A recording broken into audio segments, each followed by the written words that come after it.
Chapter 4. What's inside?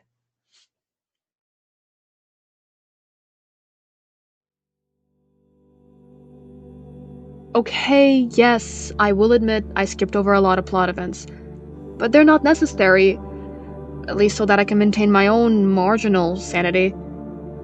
I don't know how long I will be down or up here for. I don't want to go mad. Something I failed to mention: Sydney's mom. I had known her for a while, much longer than Sydney. She always held conversation with my parents, especially my mom, when she was still alive. I don't talk about my mom for that reason. Whenever I think about my mom, I think about Sydney's mom. She's a regular ballet mom.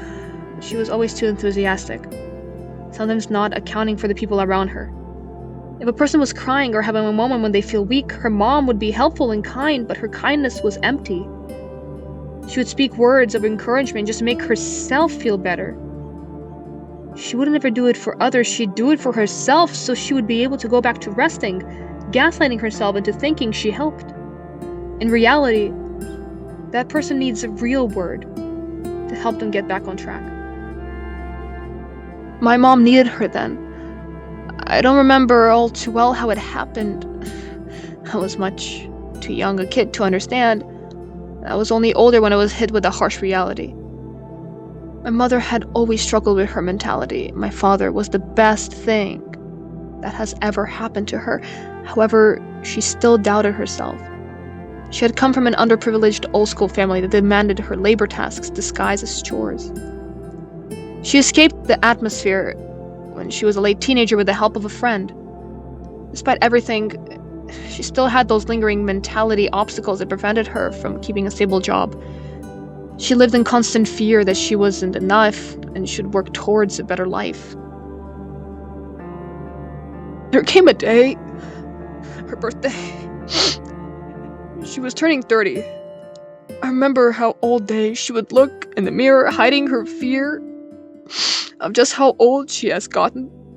She had gone to Sydney's mom's house to celebrate her 3rd decade of living. She would never return. Her mom said it was a freak accident, my mom slipping on the bathroom tile. I believed her then. My father believes her to this day. I don't want to hurt him, so I stay silent. However, I know what happened. I pieced it together on a drive back from dance. My mom wanted support and said she was hit with her bubbly personality, not a single intelligent, helpful word escaping her mouth. It would make sense, but she overdosed on alcohol that night, locking herself in a bathroom, and I felt my eyes welling up in tears, tossing the paper aside. Marcus.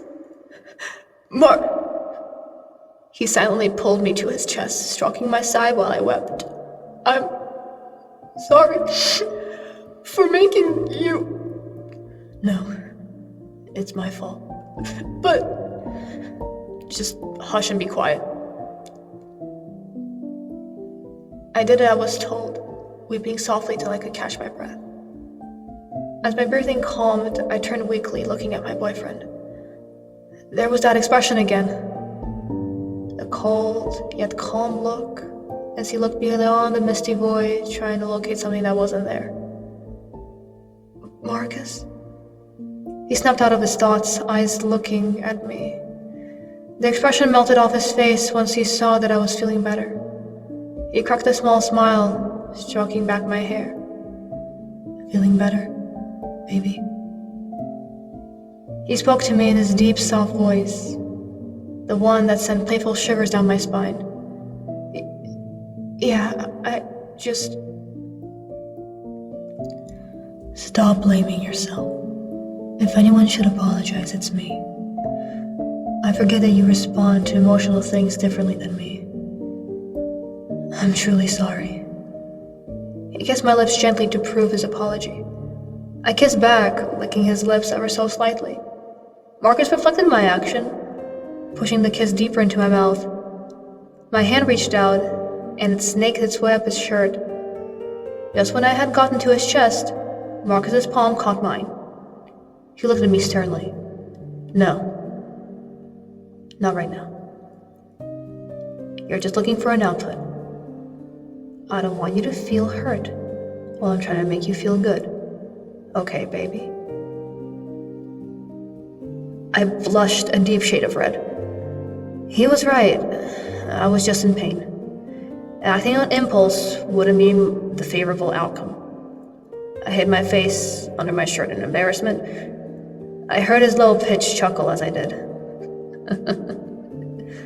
You're cute when you're guilty. I slapped his arm. Oh, stop. I think maybe we should sleep for a bit? Yes? You're just avoiding the situation. No, I'm not. I pouted under the shirt, feeling my face heat up again. Whatever you say, Allie. That was enough for me to remove my shirt off my face. Got you. I thought we agreed you'd never call me that. Yes, you're right. However, that was back when we were alive. You're pushing it. My tone shifted slightly to the more negative side. Okay. Marcus raised his arms in defeat. I won't. He pecked my forehead. He lay on the floor, my body right by his, head laying on his chest. My luck would have it, just when things became more steady, I tried getting some sleep. If one can sleep, being stuck in a void. I was attacked with a memory. Her eyes. There was something wrong with her eyes. A daring look from a huntress that finally cornered a defenseless prey.